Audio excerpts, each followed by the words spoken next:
റസൂലുള്ള കാല് വെച്ചിട്ട് എത്ര കാൽ പതനം കൊണ്ടാണോ ഒരിടത്തെത്തുന്നത് അത്ര കാൽവെപ്പ് കൊണ്ട് ഡെസ്റ്റിനേഷനിലേക്ക് എത്താൻ ഇത്തിബാഅ് ചെയ്യുന്ന സഹാബികൾ. നോക്കൂ, ഇങ്ങനൊരു നേതാവ് ലോകത്തുണ്ടോ?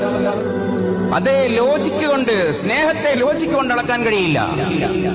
പ്രണയത്തെ, ഹൃദയാർദ്രതയെ, ആർദ്രതയെ, രാഗത്തെ, അനുരാഗത്തെ യുക്തി കൊണ്ട് നിർവചിക്കാൻ കഴിയില്ല. കാല് നീണ്ട ആളും കുറച്ച് വെച്ചു. കാരണം റസൂലുള്ള അങ്ങനെ വെച്ചത്. റസൂലുള്ള ഞാൻ നേരത്തെ പറഞ്ഞ ഹജ്ജിന് പോകുമ്പോ ഒരു മരം ഉണ്ടായതിന്റെ പേരിൽ തല താഴ്ത്തിയിട്ടുണ്ട് ഒട്ടകപ്പുറത്തിരിക്കുമ്പോ.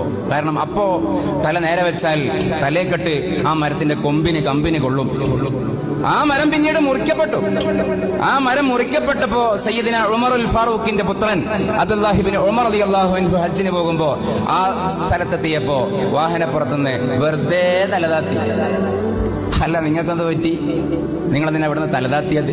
കൊല്ലങ്ങൾക്ക് മുമ്പ് ഞങ്ങൾ ഇതിലെ പോകുമ്പോ മുത്തു മുഹമ്മദ് മുസ്തഫ സല്ലല്ലാഹു അലൈഹി വസല്ലം തലതാത്തിയത്. ഇപ്പൊ മരം ഉണ്ടോ ഇല്ല എന്നുള്ളതല്ല, എന്താണ് നടക്കുന്നത്, എന്താണ് നടന്നത്.